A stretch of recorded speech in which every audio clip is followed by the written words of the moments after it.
Voilà. C'est important. Alors Abbas Sow ci yow laa jëm par rapport à ce débat concernant la loi d'amnistie ak tey jii nii le régime en place ci assemblée bi ñoom ñoo amee majorité Amadou Ba di député Pastef porté loi interprétation ci loi amnistie bi alors tey yow lan mooy sa njàngat ak débat bi nga xamante ne tey loi d'amnistie bi suscité na ko. njàngat ji mooy interroger d'abord des éléments de contexte. ci ban contexte la loi bi juddoo. dañu nekkoon dans une phase préélectorale. ñu waroon a dem élection présidentielle. mu am ñaari camp yu taxaw. bii nee dañuy Macky Sall day bokk. bii nee du bokk. bii nee Sonko day bokk. bële nee Sonko dañ ko exclure. Diomaye mooy candidat bi et cetera mu am benn contexte bu ngand boo xamante ni. dafa bëri woon ay enjeux. enjeux politiques. et cetera surtout enjeu politique mooy ñii dañoo bëggoon Macky Sall faluwaat pour mu continuer. ñii ne du ci dal mu am nag ay xiiroo ak ay ŋaayoo ya ca xew bakkan yu bëri rot si. bakkan ya sa rot yëpp blessé ya ca am yëpp mën nañ leen tuddee ay crimes de sang. benn loo taxaw beneen loo taxaw mooy.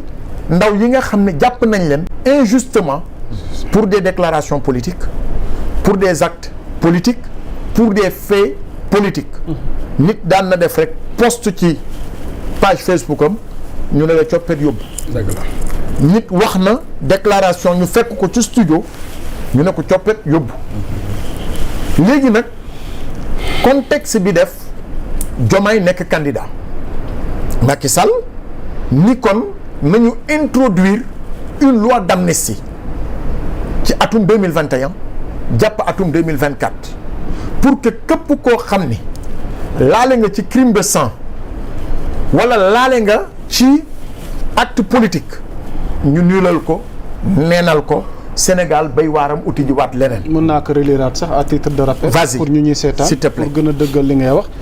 dafa wax ni. tous les faits.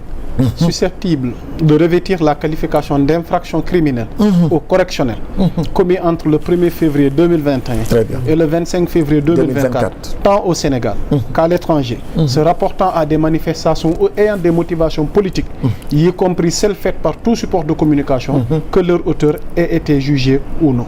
Très bien léegi nag ñu dem assemblée kan moo amoon majorité assemblée c'était le Benno Bokk Yaakaar boobu ñoom président Diomaye nekkaguñu woon au pouvoir ma for ci wewu bay une déclaration d'Ousmane Sonko mu ni juste bi ñu gagné bay def seen conférence de presse mu ni y avait négociation dara beesul mu ni ñoom lu ñu mësta bañ mooy crime de sang yi ñu dugal ko ci nañu juger en tant que tel le projet c'est pas mal mais crime de sang yi ñoom bugguñu ñu boole ko ci kon loolu xel mën na cee dal te man li may jugé nit mooy sa kaddu démb na dëppoog sa jëfu tey ñoom constance boobu génnuñu si adduna di dox ba ñoom ñu installé la 15e législature exactement 15e législature nag ñu ni kon nañ ko càmbar mu am tamit lu ñu dul fàtte mooy Sénégal dafa di réew moo xam ne dafa ratifier ay convention yu bëri te crime de sang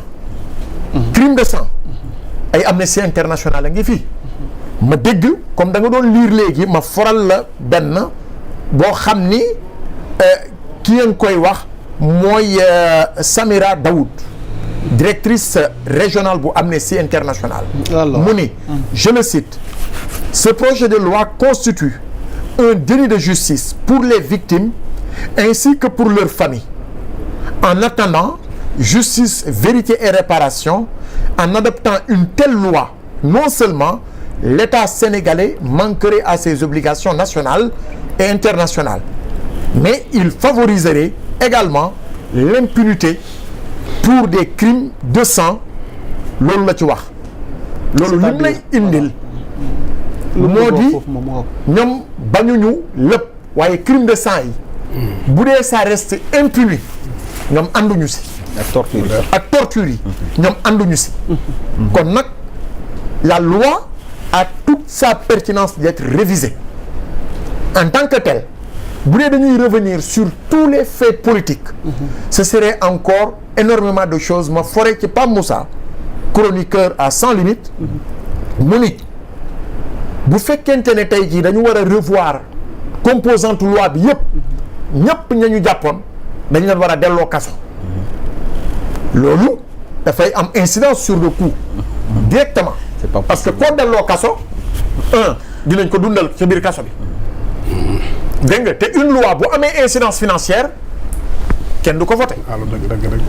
kon loolu il faut que ñu gëstuwaat ko mais li nga xamante ni mooy crime de sang yi ça pour man ça peut être une porte ouverte pour que ñu dëppoo ak charte yi nga xamante ne Sénégal signé na ko dans la sous-région mais aussi à l'international bu ñu ko réviser nag ñi nga xamante ne laale nañ ci mais on les jugera en fonction de nos lois et règlements. Parce que j'ai devant moi la loi portant interprétation de la loi d'amnistie. Très bien. li nga xamante ni moom la député Amadou Ba bu Pastef ñoom li ñu proposé. mi ngi nii sama kanam. xëy na boo ma ko mayee. parce que tamit xam nga occasion la it léeg-léeg it lanu wax. absolument ngir ñiy teewlu ñu mën a xam ne kat ñoom lii lañ ci wax. xëy na ci nasaraan laa koy lire dina jafe ci man ma faram-fàccee ko. mën nañ ko faram-fàccee mais comme le monde nous suit. mais nag ñi lay déglu ñooñu ñëpp ñoo la gën a dégg nasaraan. kon jeex na alors donc di ngeen ma may tuuti temps. donc à titre de rappel la rek. parce que jàngal naa la léegi ñi fi newoon. ñoom yéen a giñ ci amoon. ak nañ ko bëggee woon par rapport ak loi d'amnistie bi. ak ñoom li ko sababo. ca atum ren gi à titre de rappel proposition de loi. portant interprétation de la loi d'amnistie 2004. 09 du 13 mars 2024. Alors, la loi d'amnistie numéro 2024-09 du 13 mars 2024 avait pour ambition d'effacer des faits susceptibles de qualification criminelle ou correctionnelle commis en rapport avec les événements politiques qui ont traversé le Sénégal diggante 2021 ak 2024. Selon l'intention du législateur, ñi fi ne woon la leen motivé woon ñoom originel, le champ d'application de la loi était restreint aux seules infractions qui répondaient à une motivation politique ou celles commises en lien avec l'exercice d'une liberté politique.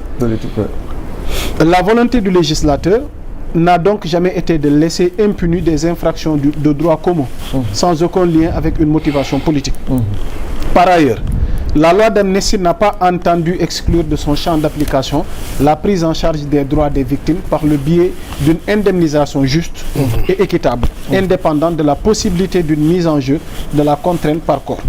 Sous ces deux rapports, la présente loi interprétative vise à clarifier le sens et la portée de certaines dispositions de la loi antérieure, notamment en ses articles 1 et 3. Absolument. Puis, adapter le corpus juridique interne aux conventions internationales auxquelles le Sénégal a adhéré et qui s'imposent aux législateurs. C'est en effet le cas de la Convention contre la torture et autres peines ou traitements cruels, inhumains ou dégradants du 10 décembre 1984.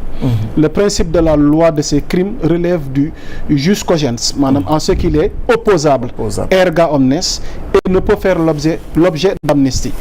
Il en est également ainsi du statut de Rome, entré en vigueur le 1er juillet 2002 et internalisé dans l'ordonnancement juridique du Sénégal. Absolument. Moo tax ñoom ñu ne la présente proposition vise à clarifier le champ d'application du texte afin d'éviter que la loi nationale puisse entrer en conflit avec les accords internationaux régulièrement ratifiés par le Sénégal. Telle est l'économie de la présente proposition maanaam de loi interprétative. Moo tax ñu ne loi portant interprétation de la loi d'amnistie 2004-09 du 13 mars 2024. Article 1er. Au sens de l'article 1 de la loi numéro 2004-09 du 13 mars 2024 sont amnistiés de plein droit tous les faits susceptibles de qualification criminelle ou correctionnelle et exclusivement une motivation politique, y compris ceux commis par tout support de communication entre le 1er février 2021 et le 25 février 2024, tant au Sénégal qu'à l'étranger. Ainsi, les faits se rapportant à des manifestations ne sont compris dans le champ de la loi que s'ils ont une motivation exclusivement politique. Article 2. L'amnistie entraîne sans qu'elle ne puisse jamais donner lieu à restitution, la remise totale de toutes les peines principales, accessoires et complémentaires, ainsi que la disposition de toutes les déchéances, exclusion, incapacité et privation de droits attachés à la peine. Article 3. Au sens de l'article 3 de la loi numéro 2024-09 du 13 mars 2024, l'amnistie ne préjudicie ni aux droits des tiers, ni aux droits des victimes à une réparation. La contrainte par corps ne peut être exercée contre les condamnés ayant bénéficié de l'amnistie si ce n'est à la requête des victimes de l'infraction de leur ayant droit. Article 5. Les contestations relatives à l'application de la présente loi d'amnistie sont jugées par la chambre d'accusation de la cour d'appel de Dakar dans les conditions prévues par l'article 735 du code de procédure pénale. Article 6.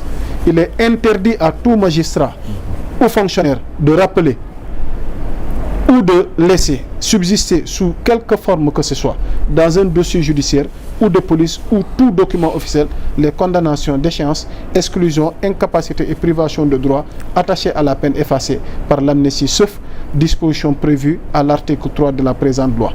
Toutefois, les minutes des jugements ou arrêts ainsi que les décrets, arrêtés et décisions pris dans le cadre de la fonction publique ou des ordres nationaux échappent à cette interdiction lorsqu'ils ont été déposés dans les greffes et aux archives nationales. La présente loi sera exécutée comme loi de l'État. mu nekkoon ak fàttali rek par rapport ak maanaam tey jii nii waa Pastef sous la houlette de Amadou Ba député Pastef mi porté loi bi lii lañ leer muy exposé des motifs bi ak li nga xamante ne moom mooy article yi jëm ci loi d'interprétation ma bàyyi la nga yeggal.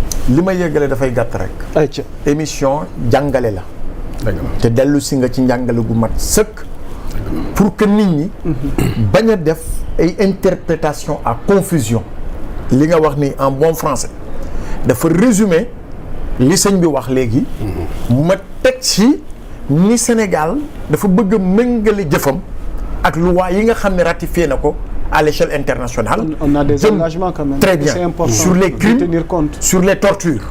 loolu ñoom dañoo bëgg dëppoo ak charte yi nga xamante ni Sénégal ratifié na ko. kon nag bu fekkente ne le député Amadou Ba introduire na lii ñu liir ko léegi ci gàttal am na loo xamante ni mën nañ koo jàpp moo di lu jëm ci jub pour mu am faw ñu jubal faw ñu jubbanti ñu jooyanti la nga xam ne def nañ ko ñoom laata ñuy dem pour soit sauver leur peau ou bien uti pon ndox boo xamante ni dañ ñu ko fa bàyyil ñu di ci coow kon nag jàpp naa ni lii dañ ci war a gaaw parce que lii ñoŋal xar kanamu Sénégal ca bitim réew tamit yii bokk na si yii daf ci bokk parce que c'est des actes yoo xamante ni dañu ciy juger waaw te bu leen fàttee ni crime de sang yi l'avocat Juan Branco am na lu mu porté woon CPI ba joxe woon des éléments absolument yooyu tamit suivi bi dañ ko war a def parce que Sénégal bu ratifié convention yaa ngi koy cité la convention de 1984 tey jii yu mel ni ay Amnesty International yenn organisation yi nga xamante ne loolu mooy seen liggéey pour veiller à ce que le Sénégal respecte les lois portant sur les crimes et tortures loolu dama jàpp ni que ni kon war naa ñëw pour gàttal rek ci li nga xamante ne moom nga ma laajoon. Dieuwrine Ndiassé loi d'amnistie bi muy wéyale di def débat ndax jàpp nga ni yow li ma lay bëgg a laaj parce que opposition bi nee nañ lu ci mel ni ma tudd ci Thierno Alassane moom mi nga xamante ni moo ko porté woon jamono yële ba nu bañal ko ndax dafa amoon ay incidence yoo xamante ci wàllu budget matew ko ñoom dañoo ne c'est une amnistie sélective mu mel ni les tenants du pouvoir cherchent à protéger leurs militants te ñoom dañoo jàpp ni xëy na jëf ya ñu jëf moom la ñuy bëgg a xool nun ko suulee nun ko effacer ñoom la gën a arrangé que buñ ko amnistié woon maanaam totalement.